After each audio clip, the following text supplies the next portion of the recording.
Bismillahirrahmanirrahim. Assalamualaikum warahmatullahi wabarakatuh. Alhamdulillahi wa kafa, wassalatu wassalamu ala nabiyil mustafa wa ala alihi wa ashabihi ahli sidqi wal wafa. Nahmaduhu subhanahu ala jazili in'amihi haqqa hamdihi wa nashkuruhu subhanahu ala ghaziri fadlihi haqqa syukri. Subhanaka la ilma lana illa ma 'allamtana innaka antal alimul hakim. Allahumma anfa'na bima 'allamtana wa 'allimna ma yanfa'una wa barik lana fi ma 'allamtana wa zidna ilman. Allahumma la sahla illa ma ja'altahu sahla wa anta taj'alul hazna idza syi'ta sahla. Hadirin jamaah salat maghrib rahimani wa rahimakumullah. Alhamdulillah kita bersyukur kepada Allah bisa melaksanakan kewajiban kita salat maghrib berjamaah dalam keadaan sehat walafiat. Mudah-mudahan salat kita diterima oleh Allah Subhanahu wa taala dan mudah-mudahan setiap langkah kita menuju majelis ilmu ini tercatat sebagai sedekah di sisi Allah Subhanahu wa taala. Sebagaimana sabda nabinya, kullu khutwatin, setiap langkahmu tamshi ilal masjid, yang kau langkahkan menuju masjid, sedekah, adalah sedekah. Insyaallah pada kesempatan ini kita akan melanjutkan kajian tadabbur tafsir juz amma. Kemarin kita membahas surah An-Nas, surat yang terakhir, surat yang ke-114, dan hampir beres sebenarnya penjelasannya. Tinggal mungkin ayat sedikit penjelasan daripada surah An-Nas ini atau penguatan dulu sebelum kita masuk kepada surah ke-113 yaitu surat Al-Falaq. Ini surat-surat yang biasa dibaca oleh kita, surat-surat favorit ya. Mudah-mudahan dengan kajian tadabbur tafsir ini kita makin paham dengan apa yang kita baca, yang kita kaji ya. Baik, dalam surah An-Nas kita membaca Qul a'udzu birabbin nas, katakanlah aku berlindung kepada Rabbnya manusia. Yang mana makna Rabbin nas kita sudah fahami, maknanya adalah dia Allah sebagai pencipta kita, khaliquna wa huwa razikuna, yang mengatur dan memberi rezeki untuk kita, wa huwa mudabbiru hayatina, yang mengatur seluruh urusan hidup kita, wa huwa murabbina, yang menjadi pendidik kita, wa huwa syari'una wa hakimuna, dia juga menetapkan hukum dan syariat untuk kita ikuti. Dialah Allah Rabbin nas, yang mengatur alam semesta dan juga mengatur manusia. Ilah malikin nas, maknanya adalah dia adalah raja manusia, pemilik manusia ya, yang merajai semua para raja, di mana kerajaan manusia sementara sedangkan kerajaan Allah abadi. Ilahin nas, sembahan manusia.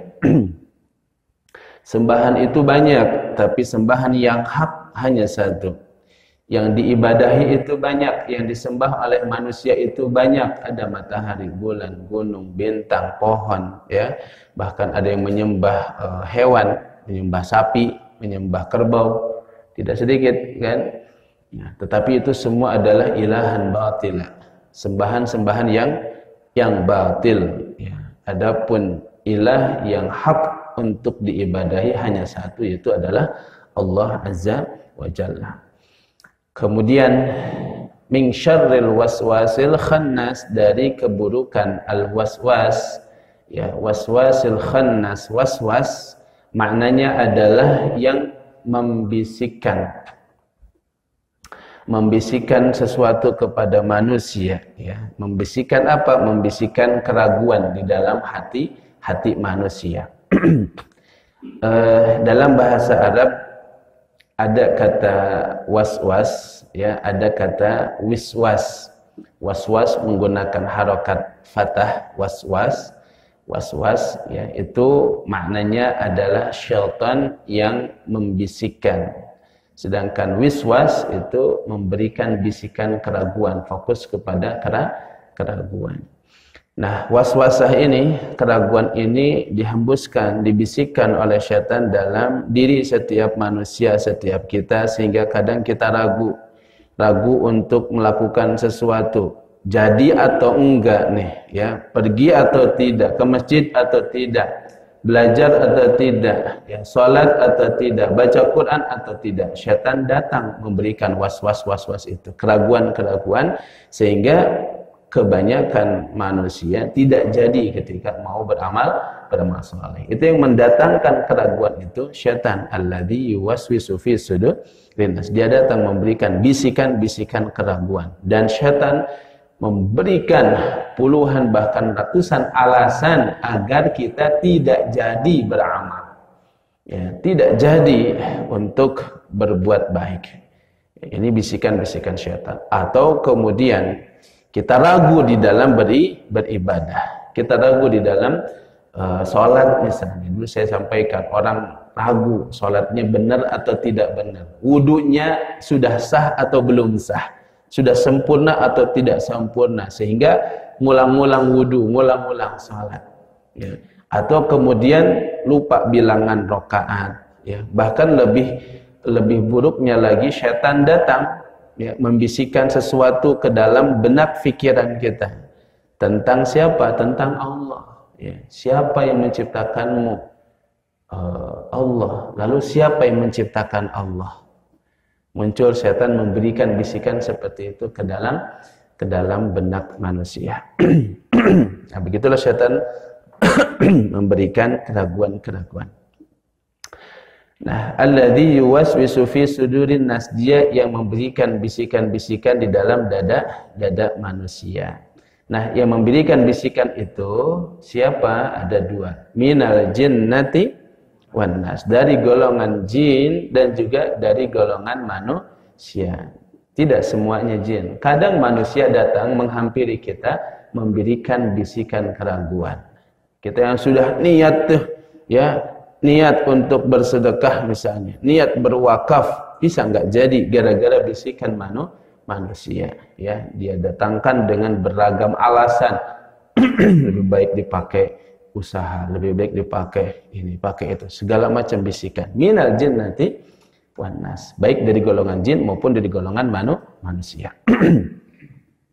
Nah, ini surah An-Nas, ya, sebagai tambahan dari pembahasan sebelumnya. Kita masuk sekarang kepada surah Al-Falaq. Kita baca dulu bareng-bareng. A'udzu billahi minasy syaithanir rajim. Bismillahirrahmanirrahim. Qul a'udzu birabbil falaq min syarri ma khalaq wa min syarri ghasikin idza waqab wa min syarri naffatsati fil 'uqad wa min syarri hasidin idza hasad. Insyaallah hafal semua kan? Ini bari ngalindur ge hafal ya, insyaallah. Khatam, ya, khatam. Baik, ini surat, ya, disebut Al-Mu'awwidah, surat perlindungan. Kalau digabung dengan surat An-Nas disebut Al-Mu'awwidatani, dua surat perlindungan, ya, dua surat perlindungan. Kalau satu disebut Al-Mu'awwidah, ya. Kalau dua disebut Al-Mu'awwidataini, dua surat yang menjadi surat perlindungan. Turun di Madinah, ya, turun di Madinah, sehingga disebut dengan surah atau ayat Madaniyah, ya. Turun setelah hijrah Nabi SAW. Dan kita pernah sampaikan kisahnya bagaimana Nabi SAW mendapatkan sihir dari seorang Yahudi. Nabi pernah mendapatkan sihir dari seorang Yahudi yang bernama Lubaid bin A'sam, ya. Lubaid bin A'sam ini seorang ahli sihir yang sangat hebat, terkenal, paling jago, ya. dan dia yang kemudian diminta oleh orang-orang Yahudi yang memusuhi Nabi SAW. Ya, mereka sangat memusuhi Nabi SAW dan ingin mencelakakan Nabi. Maka beraksilah Lubaid bin Aqsam, mengambil bagian daripada rambutnya Nabi SAW, lalu menggunakan itu disihirlah Nabi SAW hatta yukhayyalu ilaihi annahu yaf'alu syai'an wa lam yaf'alhu, sehingga kemudian dia menghayal, Nabi SAW berkhayal bahwa dia melakukan sesuatu padahal dia tidak melakukannya. Terkena sihir itu Nabi SAW. Bahkan dikatakan bahwa dia membayangkan bahwa dia mendatangi istrinya padahal tidak mendatangi istrinya.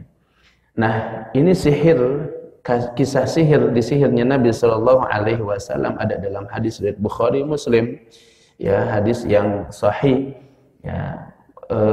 Kemudian kalau kita ditanya bagaimana mungkin seorang nabi mendapatkan sihir sedangkan dia mendapatkan wahyu, maka para ulama menjelaskan sihirnya yang menimpa Nabi tidak mempengaruhi wahyu yang diturunkan oleh Allah kepada Nabi SAW, karena wahyu ini terjaga keotentitasannya, kemurniannya, ya, dijaga langsung oleh Allah Subhanahu wa Ta'ala.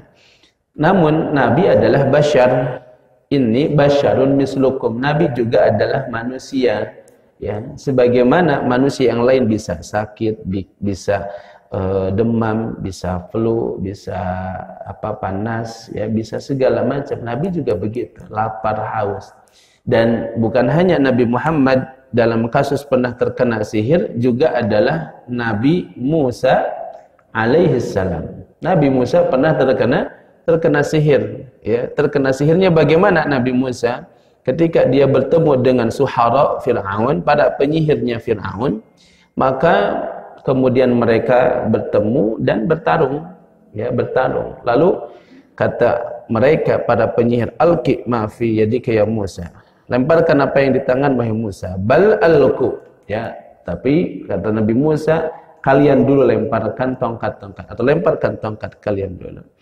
Fa'idha hibaluhum wa isiyuhum, ya, tiba-tiba kemudian tongkat dan tali mereka itu yukhayyalu ilaihi min sihrihim annaha tas'a, dikhayalkan lewat sihirnya seakan-akan dia seekor ular yang akan mematukan atau melukai, ya, seakan-akan dia ular. Yukhayyalu ilaihi min sihrihim, daripada sihirnya mereka, annaha tas'a, ya, dia seperti ular, padahal itu tetap tongkat.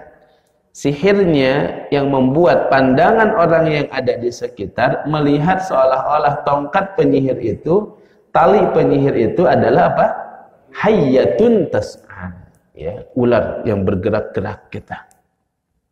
Hatta Musa alaihissalam, demikian juga Nabi Musa fa'ujasa dalam surah Thaha ayat 66 sampai 67 disebutkan, fa'ujasa fi nafsihi khifatan Musa, maka ada di dalam diri Musa merasa takut dalam hatinya terhadap, ya, ular yang dia lihat itu. Jadi sangkanya Musa juga itu tongkat adalah apa? Ular. Jadi Musa pun terkena apa? Sihir daripada penyihirnya Fir'aun. Dan memang kelas penyihirnya Fir'aun, kelas penyihirnya paling hebat, paling top, ya, penyihir paling hebat, paling tahu dunia sihir. Meskipun kemudian akhirnya mereka tunduk kepada mukjizat yang Allah berikan kepada Musa, karena Musa melemparkan ular, dia tidak mensihir, dia tidak merubah menjadi khayalan seakan-akan itu ular, tetapi benar-benar Allah jadikan itu tongkat berubah menjadi ular dan memakan semua ular-ular para penyihir itu. Itu yang terjadi kisah tentang Nabi Musa alaihissalam. Jadi khulasahnya, intinya adalah bahwa Nabi Musa pun terkena apa? Sihir, pernah terkena sihir, sehingga berkhayal seakan-akan tongkat dan tali itu adalah ular. Dan Nabi pun terkena sihir daripada si Yahudi Lubaid bin Aqsam. Lalu kemudian Nabi SAW, ya, didatangi oleh dua malaikat yang kemudian meruqyah Nabi SAW. Dibacakanlah surah ini, Al-Falaq, dan surah apa? An-Nas. Ketika dibacakan surah Al-Falaq dan surah An-Nas, maka simpul-simpul daripada sihir tersebut satu persatu putus dan hilanglah sihir itu daripada Nabi sallallahu alaihi wasallam.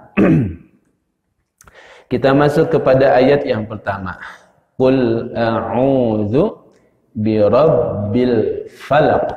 Ya qul. Ya qul artinya apa? Katakanlah. Kalau qul pakai kaf artinya apa? Makan ya. Jadi jangan qul huwallah, qul a'udzu. Artinya berubah. Qul huwallah, qul a'udzu. Katakanlah kalau pakai qaf. Qa ya, qul. Kalau pakai kaf, qul artinya apa? Makanlah. Jadi jangan asal kedengaran qul. Ini qul atau qul ya.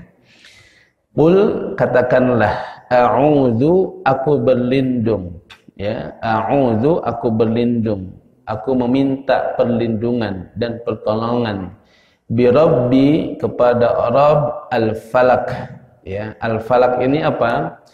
Al-Falaq ini diartikan al-isbah. Al-isbah maksudnya adalah waktu subuh. Ya, waktu subuh. Falak itu secara bahasa artinya membelah.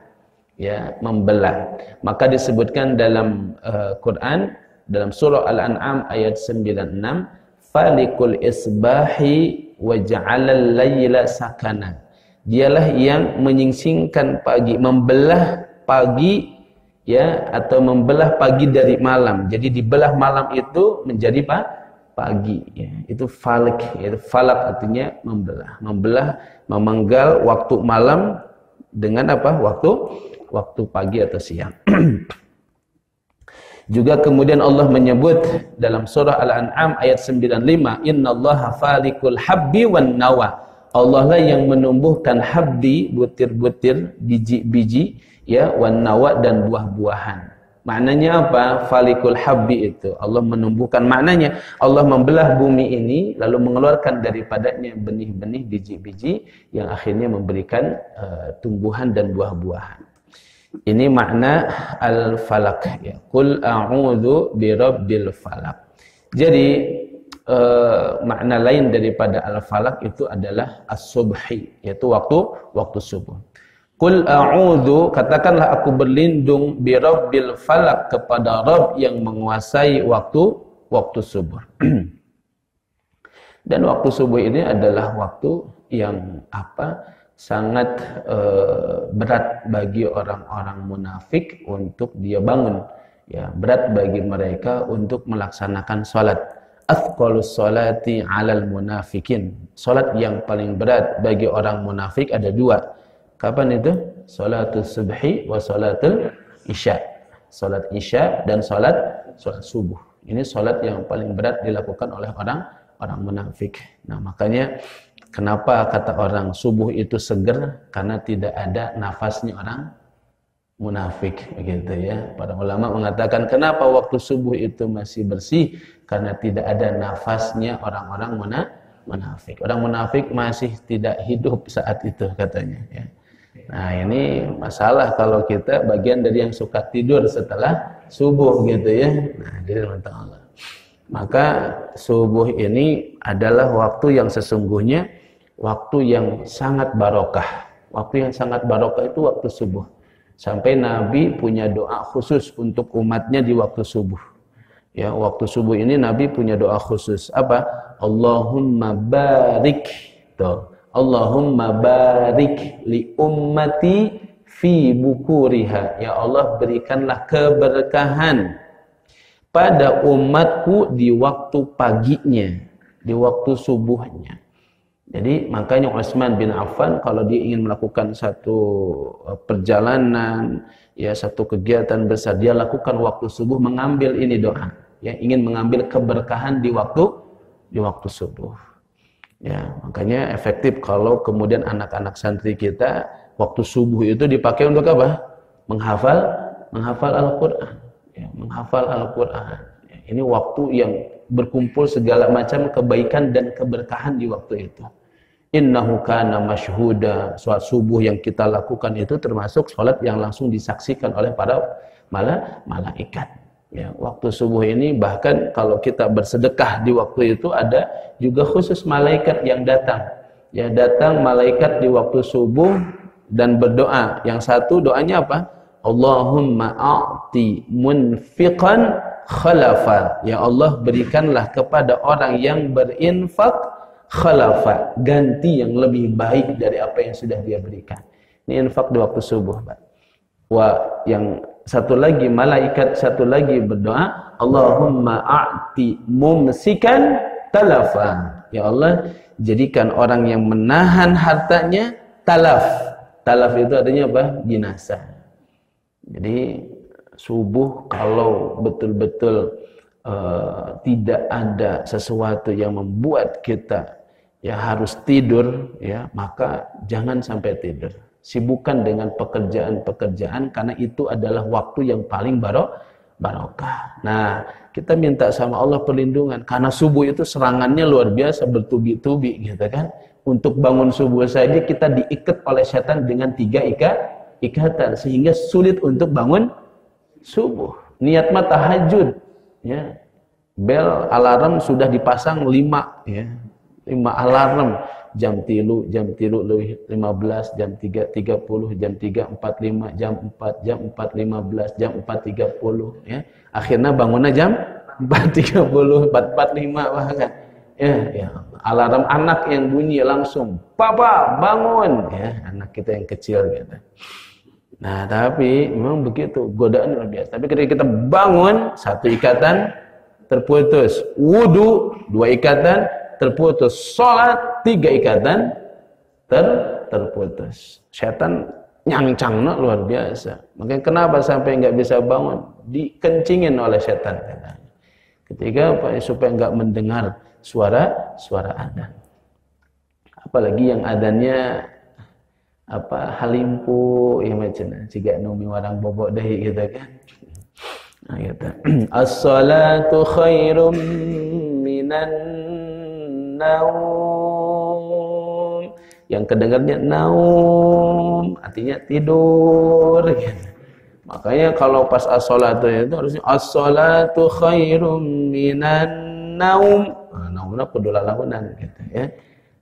Sebentar gitu. Jangan naum, bawaannya tidur gitu. Ini waktu subuh maka diniatkan, Pak, kalau enggak ada hal yang membuat kita harus tidur, jangan tidur. Makanya niatkan ya untuk murojaah, untuk menghafal, untuk baca Al-Qur'an, baca tadabbur ya. Apalagi bisa diisi di masjid sampai waktu isyraq. Waktu isyraq kemudian kita melaksanakan sholat sunnah 2 rakaat ya, sholat sunnah isyraq kita mendapatkan pahala seperti melaksanakan ibadah haji tamatan secara sempurna. Nabi bilang 3 kali. Kemudian ayat yang kedua, min syarri, dari keburukan. Syarri, sya pakai sya, Pak, itu artinya buruk. Jamaknya syurur, keburukan. Jangan keteker dengan kata surur.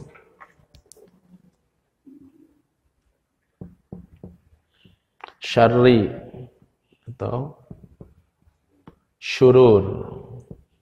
Nah, ini maknanya keburukan. Tapi jangan surur. Sarri. Ya, pakai sin. Nah, kalau ini sebaliknya, kebahagiaan, kebaikan. Jadi kalau kita berdoa wa na'udzubillahi min, nah biasanya apa? Sururi anfusina atau syururi anfusina. Bahaya kalau bacanya wa na'udzubillahi min sururi anfusina, dan kami berlindung dari kebaikan diri kami. Nah, itu salah. Yang benar apa? Wa na'udzubillahi min syururi anfusina. Syar itu artinya keburukan. Ya, jadi kalau ada yang namanya sari, nah itu pas. Jangan ibu siapa namanya ibu syarri, nah itu artinya ibu keburukan gitu. Ya. Kalau sari masih bagus. Ada sarro wa dorro kan, sarro nah itu ujian manis, dorro ujian pahit. Sarro itu, nah itu artinya kebaikan. Kalau syarro, syarri, nah itu artinya adalah keburukan. Wa min qul a'udzu birabbil falaq min syarri dari keburukan ma apa-apa khalaq yang telah dia ciptakan. Berarti ini perlindungan yang komplit, ya, permintaan perlindungan yang komplit. Maksudnya apa? Dari segala keburukan yang diciptakan.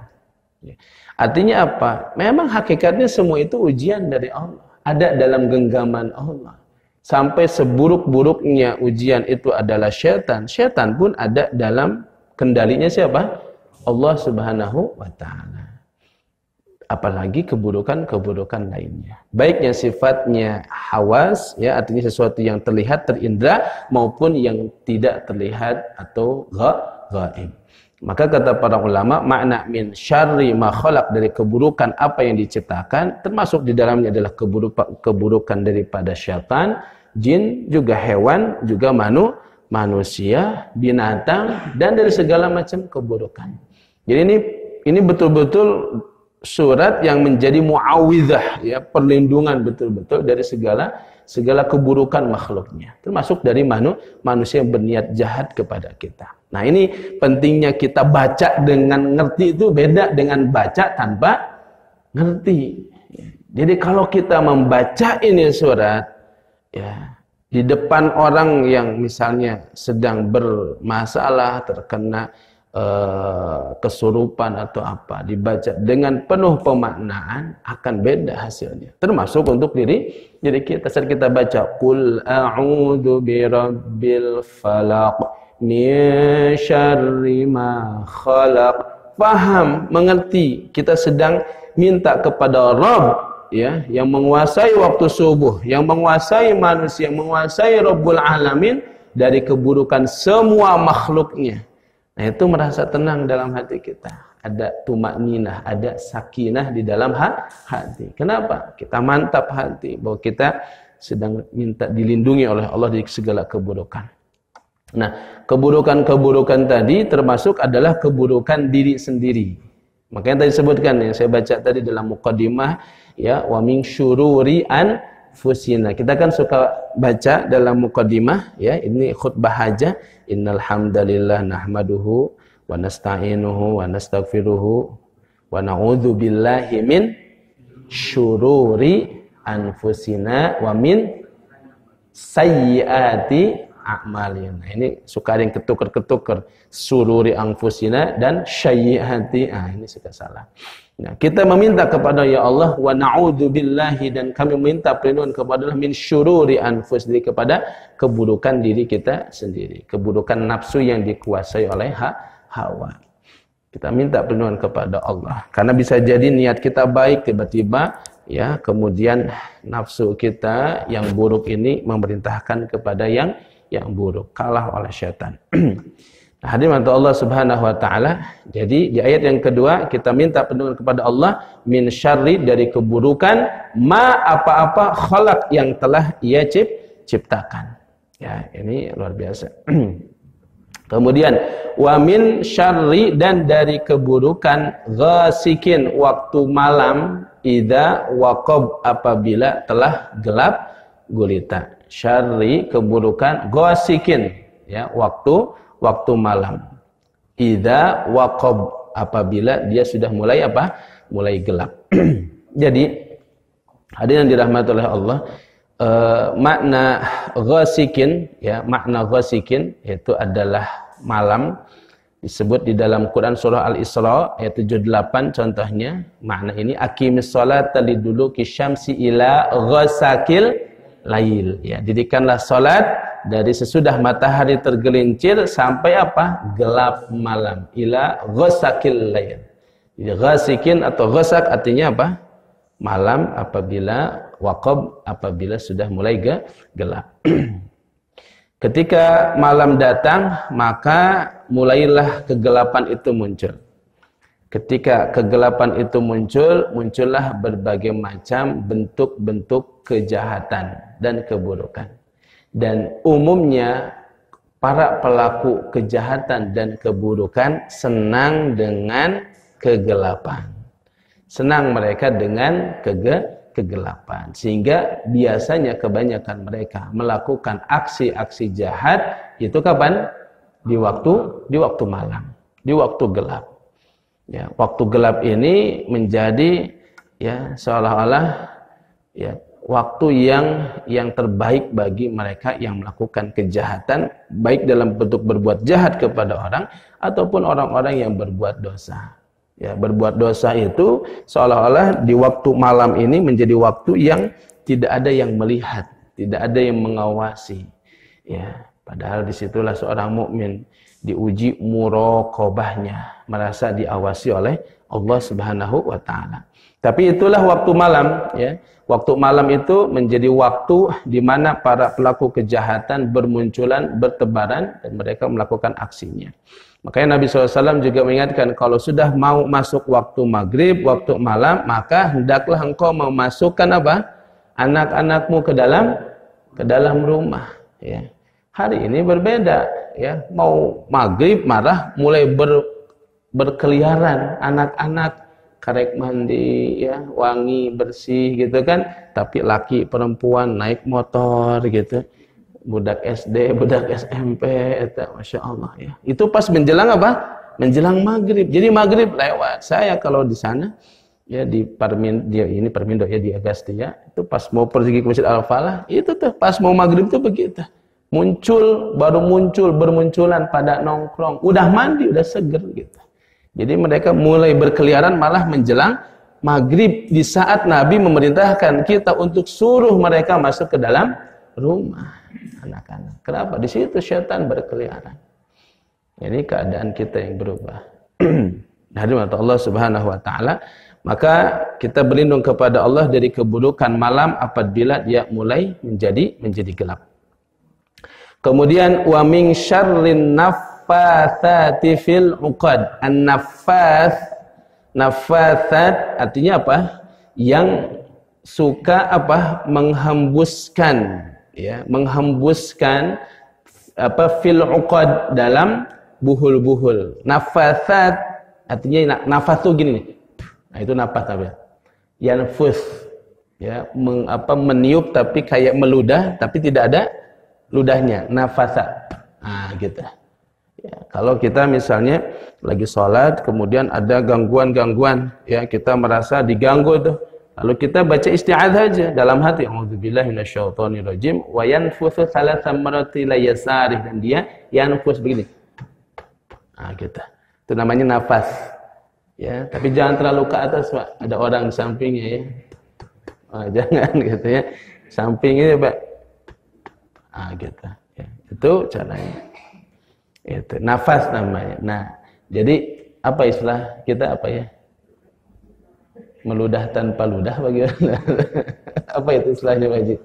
Ya gitulah, paham maksud namanya. Nah, itu nafas namanya. Kalau meludah kan jelas ada ludah. Cup. Nah, itu meludah. Kalau ini gitu. Apa, Pak? Namanya, Pak? Hafalnya, ayahnya. Nah, berarti bahasa Arab nggak ada terjemahnya ini, ya, dalam bahasa kita. Ya, jadi begitu nafas. Nah, kenapa dikatakan nafasat? Ini menunjukkan perempuan. Nafas, nafasa, yanfusu. Nafas, orang yang suka meniup-niup itu. Sat, tambahi alif dengan ta, menunjukkan jamak muannas salim, menunjukkan pelakunya adalah para perempuan. Jadi memang kebanyakan para penyihir ini adalah apa? Perempuan, ya. Makanya nggak ada papa lampir kan, atau kakek lampir, yang ada apa? Nenek lampir gitu. Ya, Bu, betul nggak, Bu? Ya, nenek lampir, ya. Jadi memang pada waktu zaman dulu kebanyakan di Arab itu juga para penyihir itu adalah dari kalangan perempuan. Juga maknanya adalah dari sisi emosi, perempuan itu kalau dia sudah emosi, kalau dia sudah benci kepada seseorang, maka dia akan lebih dahsyat kebenciannya daripada laki-laki. Gitu. Kenapa? Karena mainnya pada perasaan dan emosi. Nah, itulah media paling kuat bagi seorang penyihir untuk melemparkan sihirnya. Harus penuh amarah dan emosi begitu. Nah, itulah yang kemudian beda antara perempuan dengan laki-laki. Begitu penjelasan para ulama. Ya, walaupun ada juga, banyak juga penyihir itu dari kalangan laki-laki. Ya. Dan nggak jauh dukun-dukun itu dua aja keinginan mereka gitu ya. Duit sama syahwat, ya, duit sama perempuan. Ujung-ujungnya begitu. Mereka kemudian mengelabui orang-orang, ya, dengan bisikan-bisikan syaitan. Nah, hadirin Allah Subhanahu wa taala, ya, min syarrin nafathat, itu adalah nafathat, wanita-wanita tukang sihir yang menyihir manusia. Mereka melakukan itu dengan apa tadi? Mantra-mantra, lalu ditiupkan. Mantra-mantra, mereka ambil tali, mereka ikat pada, misalnya dia bikin boneka, diikat talinya, kemudian ditusukkan jarum-jarumnya, itu buhol-buholnya itu diikatkan pada simpul-simpul kita, ada apanya, ada rambutnya, ada bekas bajunya, atau ada apapun yang melekat dari tubuhnya, itu bisa dijadikan media untuk sihir. Ya. Boneka arwah. Boneka maksudnya yang boneka sekarang, boneka arwah yang dikembangkan, yaitu juga adalah bentuk sihir. Sihir, masuk jin ke situ, ya, masuk jin ke dalam boneka tersebut. Dan zaman dulu juga sudah ada. Zaman dulu bonekanya bentuknya patung, gitu kan? Sekarang boneka patungnya lebih modern. Kalau dulu mah sesajen, gitu kan? Patung-patung itu dikasih sesajen. Kalau sekarang dikasih susu sesajennya, kan? Dikasih apa lagi, popok, gitu. Jadi sesajen zaman now begitu, Pak, gitu. Itu sesajen juga sebenarnya, gitu. Karena meyakini bahwa dia bisa berbicara. Betul, Pak, berbisik dan sebagainya itu adalah syaitan. Sebagaimana dulu ketika patung Lata, Uzza atau Hubal ketika didatangi oleh Walid bin Mughirah, kemudian kalau tidak salah Walid bin Mughirah, dia bertanya tentang sebenarnya siapa itu Muhammad. Maka syaitan itu buru-buru masuk ke dalam patung itu dan berbicara. Lalu dia berkata yang buruk tentang Muhammad. Muhammad itu pendusta, Muhammad itu pembohong, dia bukan nabi, dia bukan dosa nabi, gitu. Tapi datang lagi jin yang ternyata muslim, yang dia lebih sakti, maka dikejarlah setan dari golongan jin yang lain itu sampai dibunuhnya, dan dia masuk kembali ke dalam jin yang muslim ini, masuk ke dalam patung Hubal itu, lalu menyampaikan lagi yang sebenarnya, "Hei Walid, sesungguhnya Muhammad itu benar, dia adalah nabi." Makanya kata, aku bingung ini, katanya. Tadi katanya bukan nabi, sekarang nabi. Begitu. Itu pertarungan antar jin. Jadi si jin yang itunya kalah, Pak, oleh jin muslimnya. Nah, ini masalahnya, ya itulah, ya, setan itu paling jagoan tadi, ya, memberikan waswasa, bisikan-bisikan yang luar biasa sampai orang-orang latah kemudian mengadopsi, ya, boneka untuk menjadi anak, mengerikan sekali. Ya, ini adalah jahiliyah model sekarang begitu. Nah, hadirin Allah SWT, ini sebenarnya ada, ya, salah satu contoh foto bagaimana orang melakukan sihir. Ya, mereka, ya, membawa ditemukan ada satu pohon kayu, ya, oleh satu pengrajin. Pas dia buka, kayu besar itu kaget karena pas dibuka itunya, bungkusnya ternyata isinya adalah paku semua. Paku-paku itu seperti model tubuh saja yang dipaku. Untung itu dibawa kepada seorang syekh di sana, di Arab Saudi sana, dan benarlah bahwa kata lajnah yang mereka ini konsen dalam bidang itu mengatakan, dalam bidang ruqyah mengatakan ini bentuk sihir yang kalau kamu bakar maka terbakarlah orang yang terkena sihir ini. Untung kau bawa ke sini sehingga dicabut itu paku. Ya, nanti kalau ada nanti kita kali-kali kita tampilkan. Nah, ini kita berhenti dulu karena sudah masuk waktu Isya, nanti saya sedikit menyempurnakan. Barakallahu fikum. Baik, hadirin yang dirahmati oleh Allah.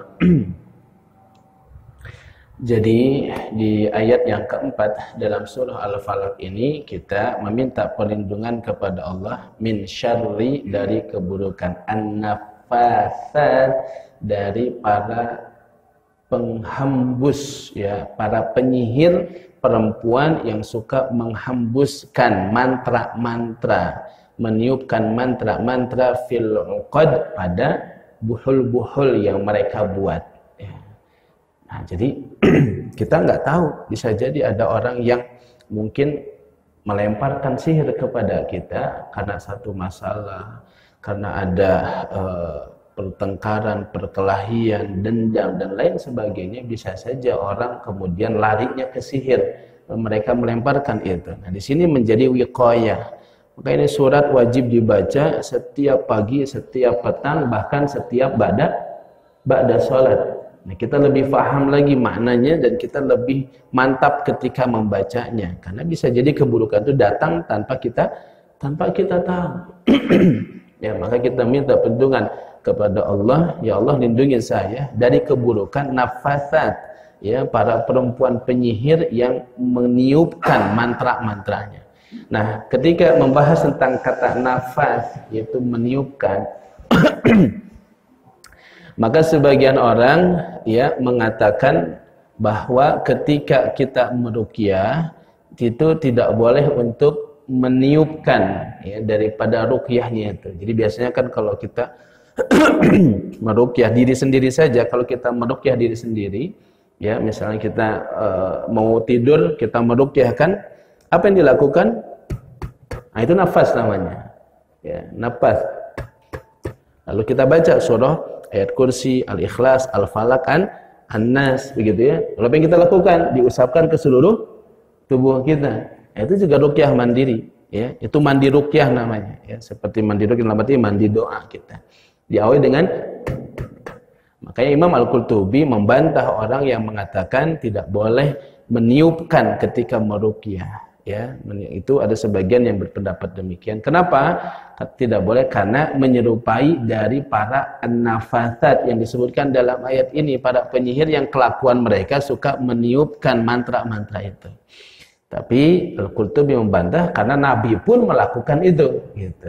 Yang jadi masalah bukan cara meniupkannya, tapi apa yang dibacanya. Ya, kalau yang dibacanya itu adalah mantra-mantra syirik, maka jelas itu adalah haram. Tapi kalau dibaca adalah Al-Quran, ya, doa-doa ma'thur dari Nabi, maka itu adalah sunnah untuk kita ikuti. Bahkan sekali lagi tadi ruqyah mandiri itu kita lakukan sebelum tidur.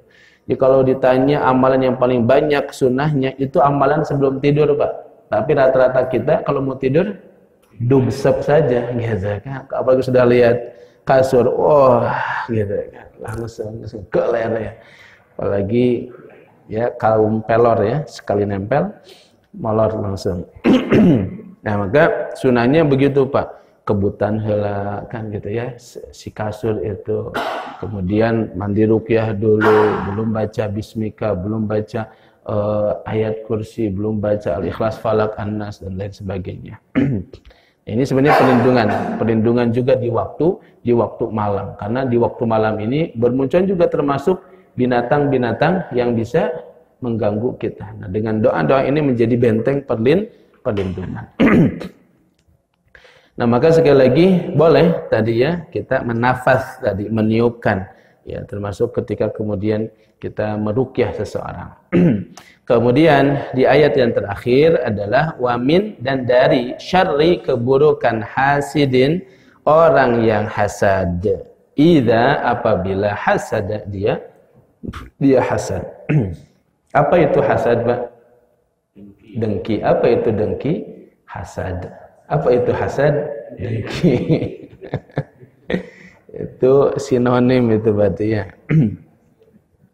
Syekhul Islam Ibn Taimiyah mendefinisikan hasad adalah al-bughdu, ya, itu adalah rasa benci, wal karahatu, dan tidak suka, lima yarahu min husni halil mahsud, lima terhadap apa-apa, yarahu yang dia lihat, min husni dari kebaikan, halil mahsudi keadaan orang yang dia dengki.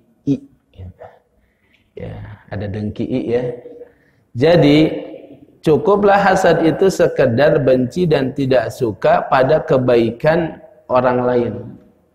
Kalau kita lihat seseorang diberikan nikmat oleh Allah, lalu ada al-bughdu wal karahah, ada rasa benci dan tidak suka terhadap keadaan orang tersebut, itu sudah masuk kategori hasad.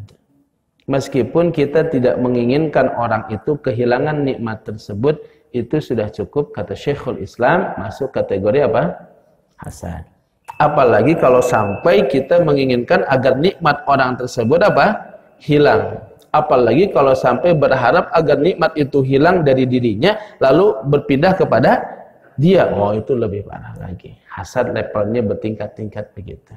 Tapi bahkan hanya sekedar kita tidak suka kepada kenikmatan yang ada pada orang lain, itu juga sudah bisa masuk ke dalam kategori apa? Hasad.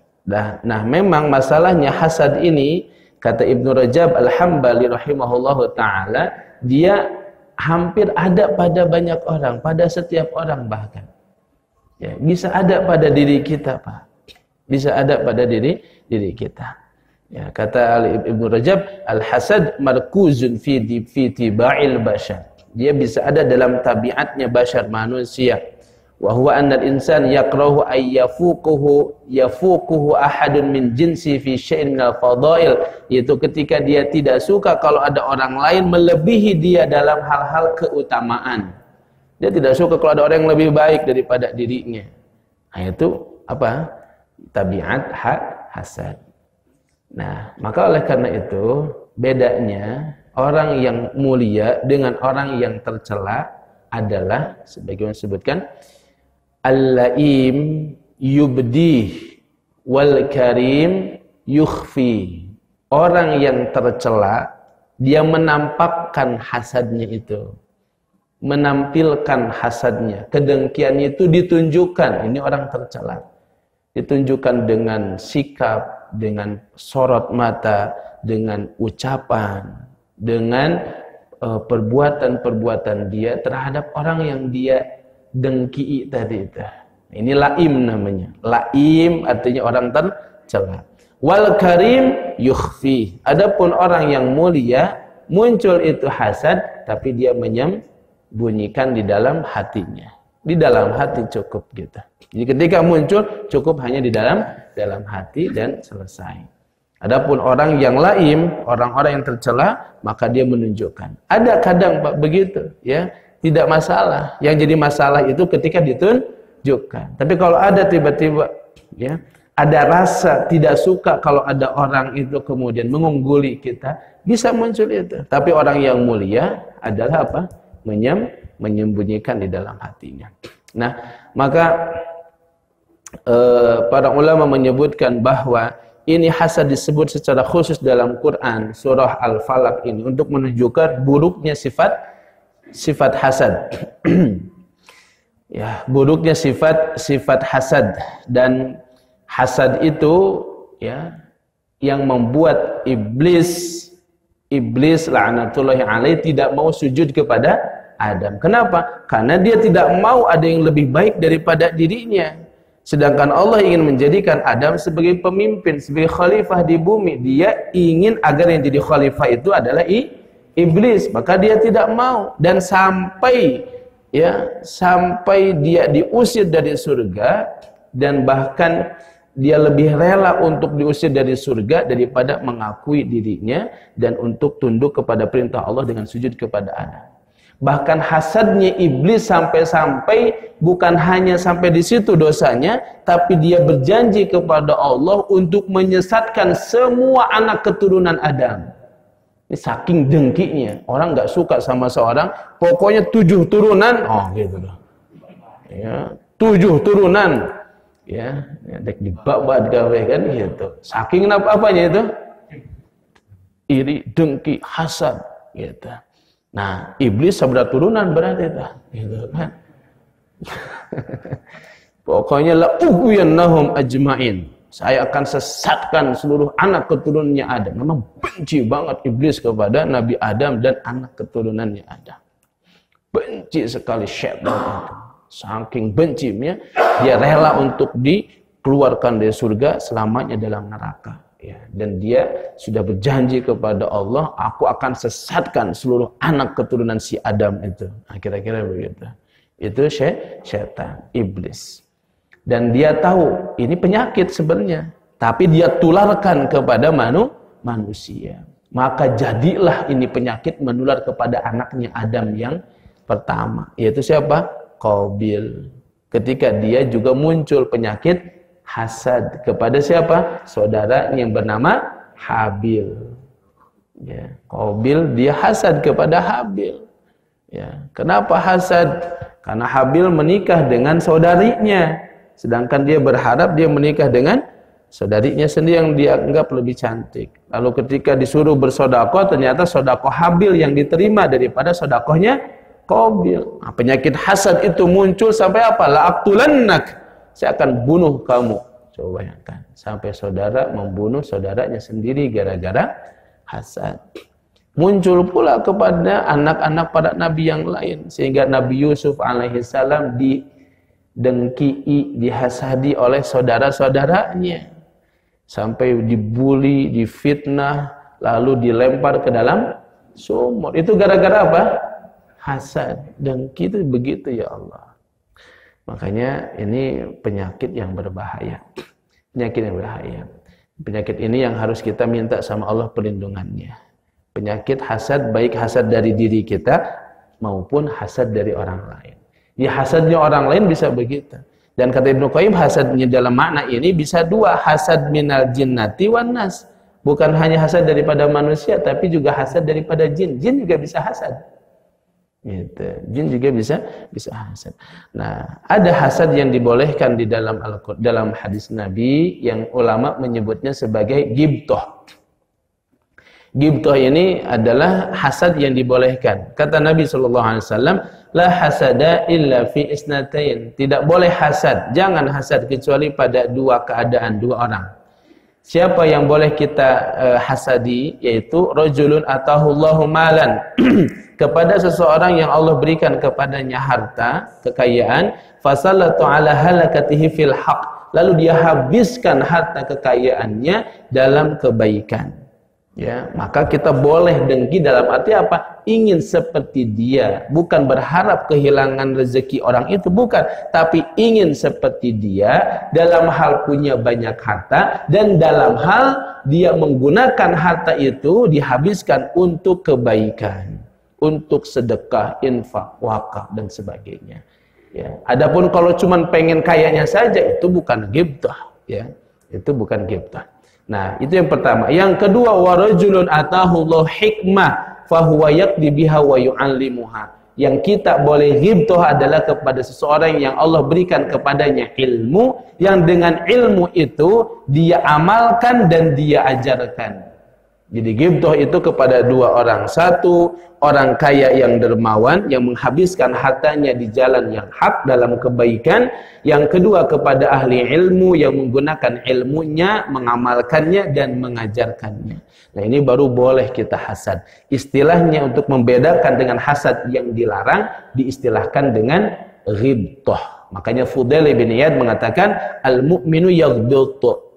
Ya, orang yang beriman itu yaghbit. Wal munafik yahsud, sedangkan orang munafik yahsud, hasad, dengki.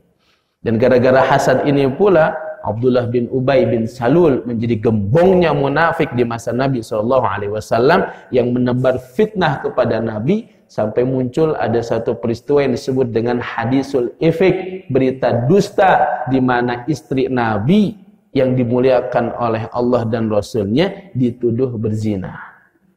Ya, Sayyidatuna Aisyah radhiyallahu taala anha sampai jebol, ya, difitnah, ya, itu apanya dapurnya Nabi gitu kan, sampai oleh orang munafik yang hasad itu dijebol pertahanannya sampai terkena fitnah. Itu hadisul ifki namanya, ya, berita dusta di mana Sayyidatuna Aisyah dituduh telah berzina dengan Safwan ibn Mu'attal. Tapi lalu Allah turunkan pembebasan daripada tuduhan itu dalam surah An-Nur, khusus tentang tuduhan kepada Sayyidatuna Aisyah.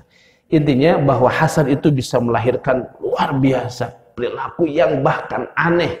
Dia bisa enggak tidur semalaman gara-gara dengki. Ya, dia bisa enggak nikmat makan gara-gara dengki. Ya, dia bisa melakukan kejahatan apapun sampai dia datangi dukun penyihir karena dengki. Makanya kita berlindung kepada Allah dari kedengkian ada dalam diri kita dan kedengkian orang yang dengki kepada kita. Ini suratnya, surah Al-Falaq. Makanya mudah-mudahan bisa terus diamalkan ba'da salat. Itu setelah beres zikir beres, baru kita baca Al-Ikhlas, ayat kursi Al-Ikhlas, Al-Falaq, An-Nas, terus setiap di salat. Dan sebelum kita tidur, mandi zikir insya Allah. Barakallahu fikum. Aku qouli hadza nastaghfirullah li wa lakum. Assalamualaikum warahmatullahi wabarakatuh.